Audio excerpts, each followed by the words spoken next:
Is Jenna Ortega's meteoric rise actually ruining her career? Hollywood's newest scream queen might be living through her own personal nightmare, and most fans don't even realize it. Today we're diving into the dark side of success and the 10 reasons why it might actually suck to be Jenna Ortega right now. You've seen her dance moves go viral, you've binged Wednesday, and you've probably screamed alongside her in the latest Scream franchise. But behind all that success lurks a serious problem that could derail her entire future in Hollywood. And trust me, this happens to more actors than you think. First up, let's talk about what's really happening to Jenna Ortega. In just the past few years, she's become completely synonymous with dark, twisted characters. The media has literally crowned her Gen Z's Scream Queen, a title that might sound cool until you realize what it actually means for her career. Think about it. When was the last time you saw her in something that didn't involve blood, screaming, or supernatural elements? Just look at her recent filmography. Wednesday, Scream, Scream 6X, Studio 66, American Carnage, all horror or dark comedy projects, and her upcoming roles, Beetlejuice, and more Wednesday. The pattern is obvious, and it's potentially dangerous for her long-term prospects in the industry. Now, I know what you're thinking, but she's so successful right now, what's the problem? Well, that's exactly how typecasting begins. And that leads us to reason number 2, creative stagnation. When actors get pigeonholed into one genre, they often find themselves playing variations of the same character over and over again. For someone as talented as Ortega, that means missing out on opportunities to grow as an artist and explore different emotional landscape. Imagine playing angsty, moody, and rebellious teens for the next decade. No matter how good you are at it, that's going to get old fast. And worse, it can actually stunt your growth as an actor.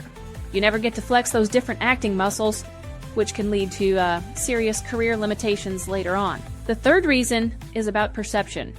Once audiences and industry insiders view you a certain way, it becomes incredibly difficult to change their minds. Casting directors start to think, oh, she only does horror, and suddenly you're not even being considered for romantic comedies, dramas, or action films. Your options shrink dramatically, and your career becomes defined by a very narrow lane. Now, I'm sure some of you are wondering if I'm exaggerating too. Plenty of actors do horror and go on to diverse careers, right? Well, let's look at reason number 4, the dreaded awards ceiling. Horror performances, no matter how brilliant, rarely receive recognition from prestigious awards like the Oscars. The Academy has a long history of overlooking horror performances, even exceptional ones. If Ortega wants to eventually be recognized for her craft at the highest levels, her current trajectory might actually be working against her. Fifth on our list is something that affects all artists, creative fulfillment. Most actors get into the business because they want to portray a wide range of human experiences. Being limited to similar roles can lead to frustration and even burnout.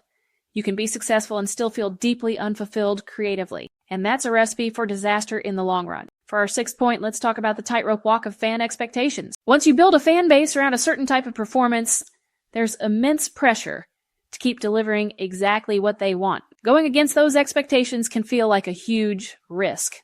What if her horror fans don't follow her to other genres? This is the kind of pressure that keeps actors locked in their comfort zones even when they desperately want to break free. Number 7 is about industry pressure. Studios and producers love to replicate success. If Ortega is making them money in horror films, they have every incentive to keep casting her in similar roles rather than taking a chance on something different. Fighting against this current requires immense willpower and the confidence to potentially say no to lucrative offers. For the 8th reason, let's discuss the limitations of public image. Once the public associates you with a certain vibe, in Ortega's case, the dark, edgy horror aesthetic, that shapes everything from the roles you're offered to the brand deals you get, your public image becomes a box that's increasingly difficult to escape from. 9th, there's the risk of genre popularity shifts. Horror is hot right now, but what happens if audience preferences change? Actors too closely associated with fading genres can find themselves struggling to pivot when the cultural zeitgeist moves on. And finally, number 10, the long-term career trajectory. Many actors who fully embrace a genre specialist role